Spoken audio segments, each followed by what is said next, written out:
Thaina mamangaida lukhrabi phi tubi nupi amakhak leirami. Lukhrabido saba thakpadi wate nungaina leirami. Adubu magi amata yauzabi masanupi narsingi khanbada mahak yamna wazarami. Mapa masak khanghodre khanna wahai akanba ngang sakte. Mahaki apamba pumnamag thunganduna talakibana ngasidi masanupi narsindo leisabi mapung pharaba phauba asuki matik suningdaba amadi mamagi awaba karimata khangdaba haibado oire. Tumbaga sabaga adumak tawrami. Nongmadi mamana asumna hairami. Ibema narsin hagolone nangbu imana phi turibase khajitang oirabasu mateng pangba yai. Wahidu tabada narsinna amuk khumlatlammi. Ima kadai denuda ai ngamloi ai tumkhini. Tumba pendriye. Asumna haiduna tumki. Mamadu masagi wahiduda yamna nungaijaramde. Laikagi misingasu narsinbu hainarabani. Mamagi awaba khangde. Masigi suringdabi leisabise mahaki matau tamgano haina masa saibada pallaga chainarabani. Lukhrabidugi yumda laikagi mau amakhak laklammi. Phi tubadu loirabra haina hanglammi. Haima ise aigi phi dubu loibiribaro. Lukhrabidu khummi. Ibema loiraktorobani. Ngaihaktang phamuse wari sasi. Asumna haiduna ngaihak phaminai wari sanarami. Maunaduna amuk hairaklammi. Isegi isanupi leisabi ama chauthok chauna leraga phi tubasibu tominaba yadro. Nate ise khaktangna yomgi thabaksu taw phi su tuba loinamak puraga leige hairiro. Masu leisabi mapung pharabani. Karimata suhandana kethokna thamisibu karigino. Wahai singdu tabada lukhrabido sor amakhak sangna hondoklammi. Aduga ikai khangna khumlaklammi. Ha ibema khangdre. Aisu kari hagedabana. Asumna hairaga phidu sat losilami aduga piki. Asumna numiti nongmagi hauki. Mamadudi masagi khanbada yamna wazarami. Mahakna ahingda masanupina tumlingi matamda yenglaga mahak mamita pirang sintharaga kapjarami. Aduga isor mahaki maphamda asumnasu haijarami. He taibang sembiba mapu. Nanai lukhrabi tolabina nahakina phamda nungtigi haijaribadoni. Isase amuktangdi wakhal tahanbiyu. Masagi mathau masak khangna laihanbiyu. Asumna haiduna mamadu yamna kapjarami. Asumna narsindo mamana haijariba amadi mamagi awaba karisu khangdaba laikai miyamna sibon ngangnabasida mamadu khangba ngamlamde. Maramaduna nongma numidang amada asawba pumnamag narsinda haitharami. Masanupibu thina phubirami.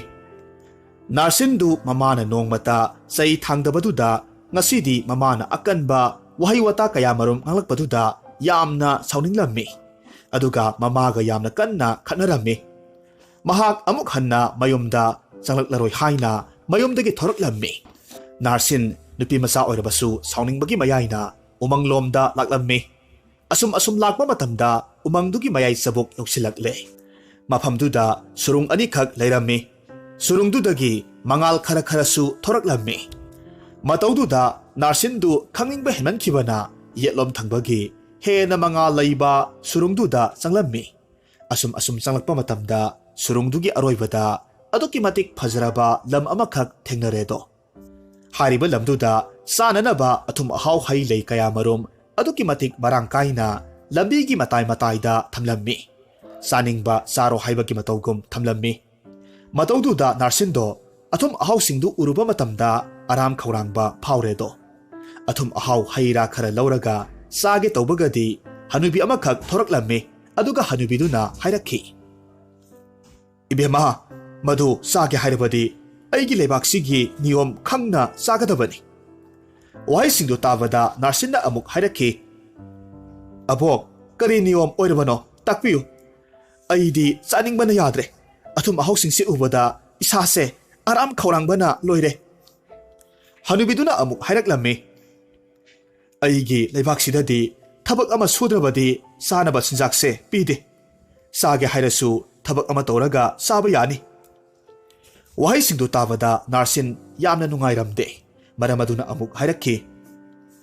Abok, nasu aidi thabak karimata haitiye.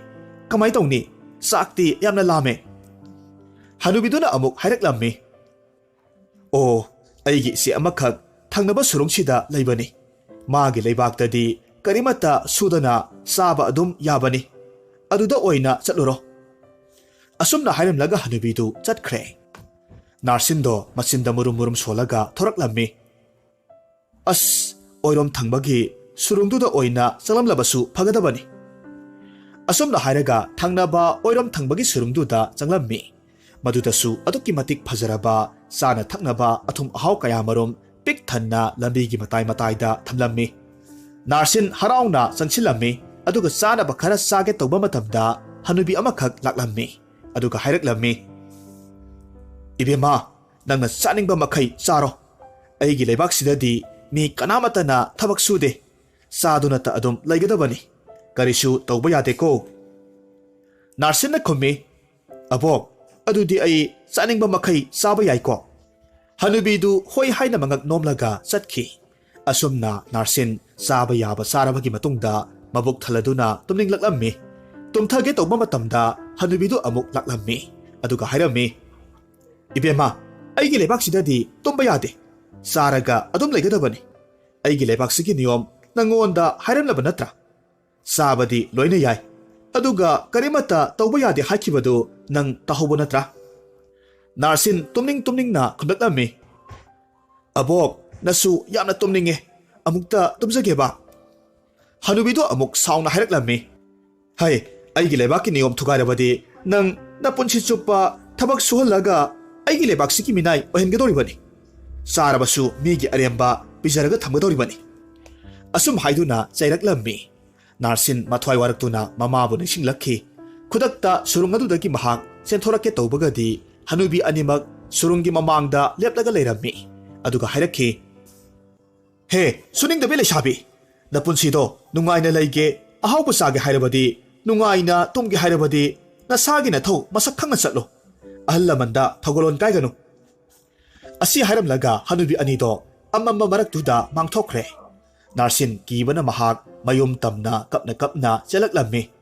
Mama lukrabidudi masana sauna namidang thokibadu thongalda maira pairaga ngairaga leirammi. Madu uba matamda Narsin kaplaga mamagi mathanungda chansilakhi aduga mahak kapcharammi aduga amuk hairammi. Ima nasa yamna lankre nasabu amuk tangakpiyu ai matungda amuk hanna imabu wahalaro aduga thokiba thodok pumnamak tamjarammi. Matamduda mama lukrabidudi yamna ngaklammi aduga hairaklammi. Ibema umangi mayaidadi surung amatadi leitabani kadaidagi surungno nangna harisibo. Asi haiduna masabu thamjillammi. Narsin mamana hariba waduda yamna ngaklammi. Asumna ahingdumadi haukhre. Nongalagadi Narsindo yahau nganna haugatlammi aduga leisabi ama oibagi thabak inkhang ningthina tawrammi aduga thabak sing loiraga mamaga loinana phi tuba tamlammi. Haujikti Narsindo gyan tare mamagi mateng panglaga leire. Asumna nongma haukibana leikaigi misingasu Narsindi gyan takre mamagi mateng pangduna lei asum haina masa saibada Narsingi matau tamu haina zainarammi. Nongmadi Narsin umangi surungduda amuktang chatlaga yengluge khanbadagi umangda chatlammi adubu umangduda surungdi amata leiramde. Narsin wakhal ngaihak chamamnai aduga lambida wakhal khana lakpa matamda hanubi anikhak lambigi mataida pot thangatpa ngamdabadagi leirambadu mahakna ure. Matamduda Narsinna abok ai thangatpigi haiduna hanubidugi potu thangatpirammi hanubidugi mateng pangbirammi.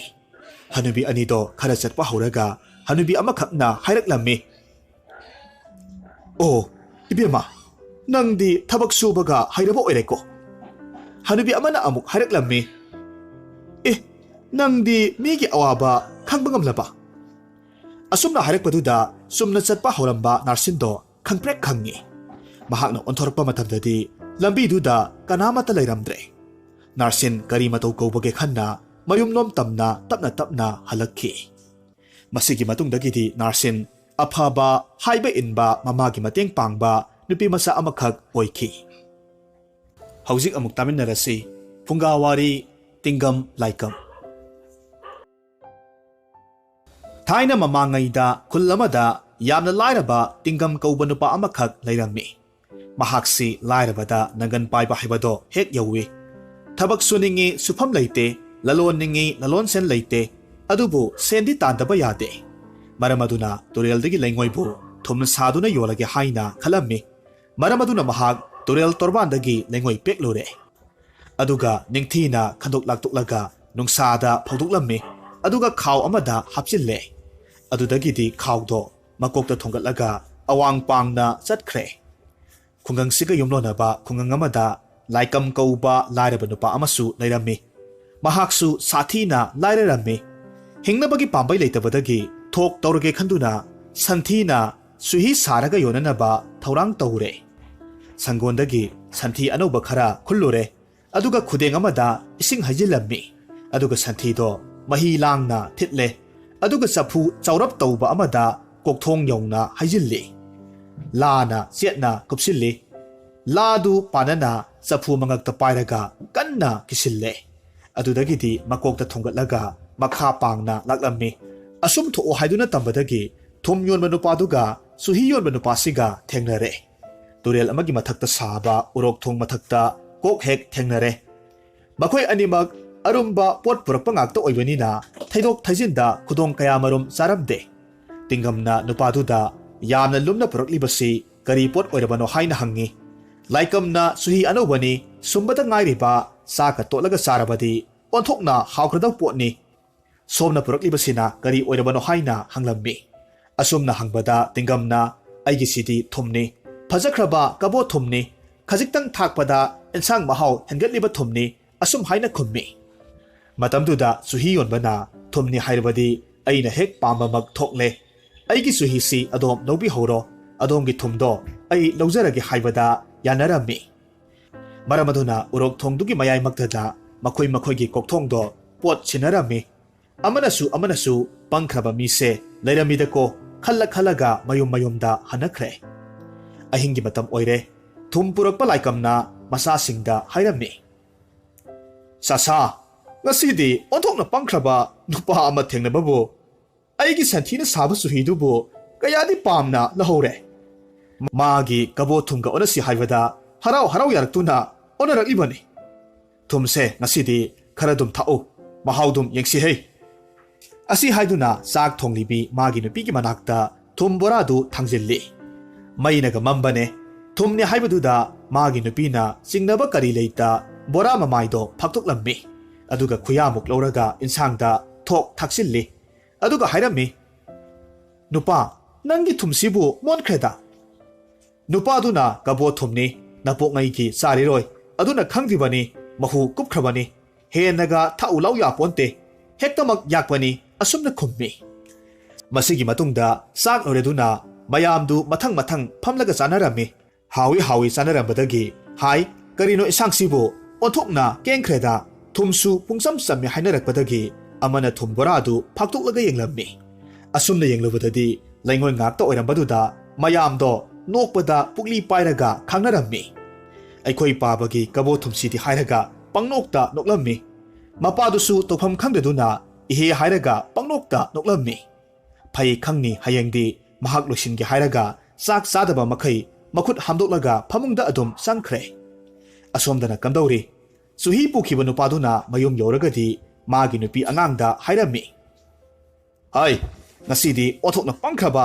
ꯅꯨꯄꯥ ꯑꯃ ꯊꯦꯡꯅꯕꯕꯨ ꯑꯩꯒꯤ ꯊꯨꯝ ꯁꯥꯗꯨꯅ ꯄꯨꯕ ꯂꯩꯉꯣꯏꯗꯣ ꯂꯧꯍꯧꯔꯦ ꯃꯥꯒꯤ ꯑꯅꯧꯕ ꯆꯨꯍꯤ ꯆꯐꯨꯁꯤꯃ ꯑꯩꯉꯣꯟꯗ ꯄꯤꯔꯛꯂꯤꯕꯅꯤ ꯄꯪꯈ꯭ꯔꯕ ꯃꯤꯁꯦ ꯂꯩꯕꯣꯏꯔꯦ ꯏꯕꯦꯝꯃ ꯆꯨꯍꯤ ꯑꯅꯧꯕꯁꯦ ꯃꯍꯥꯎ ꯌꯦꯡꯁꯤ ꯇꯦꯡꯒꯣꯠꯇ ꯈꯖꯤꯛꯇꯪ ꯍꯩꯌꯨꯍꯦ ꯃꯇꯨꯡꯗ ꯃꯥꯒꯤ ꯅꯨꯄꯤꯅ ꯆꯐꯨꯗꯨꯒꯤ ꯃꯃꯥꯏꯗꯨ ꯐꯥꯛꯇꯣꯛꯂꯒ ꯌꯦꯡꯉꯤ ꯃꯇꯝꯗꯨꯗ ꯃꯥꯒꯤ ꯅꯨꯄꯤꯅ ꯍꯥꯏꯔꯝꯃꯤ ꯍꯩꯃꯥ ꯁꯤꯗꯤ ꯀꯣꯡꯒꯣꯟꯒꯤ ꯀꯣꯡꯒꯣꯟ ꯉꯥꯛꯇꯅꯤꯅꯦ ꯑꯁꯨꯝꯅ ꯍꯥꯏꯔꯛꯄꯗ ꯃꯥꯒꯤ ꯅꯨꯄꯥꯅ ꯆꯨꯍꯤ ꯑꯅꯧꯕ ꯍꯥꯏꯕꯁꯤꯗꯤ ꯀꯣꯡꯒꯣꯟ ꯀꯥꯒꯗꯕꯅꯤ ꯈꯔ ꯍꯩꯔꯛꯎ ꯇꯦꯡꯒꯣꯠꯇꯨꯗ ꯑꯁꯨꯝ ꯍꯥꯏꯅ ꯃꯥꯒꯤ ꯅꯨꯄꯤꯕꯨ ꯈꯔ ꯍꯩꯍꯜꯂꯤ ꯅꯨꯄꯥꯗꯨꯅ ꯇꯦꯡꯒꯣꯠꯇꯨ ꯊꯥꯡꯒꯠꯂꯒ ꯐ꯭ꯔꯨꯠ ꯂꯥꯎꯅ ꯑꯃꯨꯛꯇꯪ ꯁꯤꯡꯕꯕꯨ ꯑꯣꯛ ꯂꯥꯎꯅ ꯇꯧꯈꯤ ꯃꯆꯥꯁꯤꯡꯅ ꯑꯃꯨꯛ ꯏꯃꯥ ꯄꯥꯕꯒꯤ ꯆꯨꯍꯤꯁꯤꯗꯤ ꯁꯟꯊꯤ ꯁꯟꯌꯨꯡ ꯃꯅꯝ ꯅꯝꯃꯤ ꯑꯁꯨꯝ ꯍꯥꯏꯔꯛꯄꯗ ꯃꯄꯥꯗꯣ ok ok launa loinamak handoklammi handokpa loiraga na is santhi mahina sui saduna pirakpa laksaida khangani do matik thokpa laknage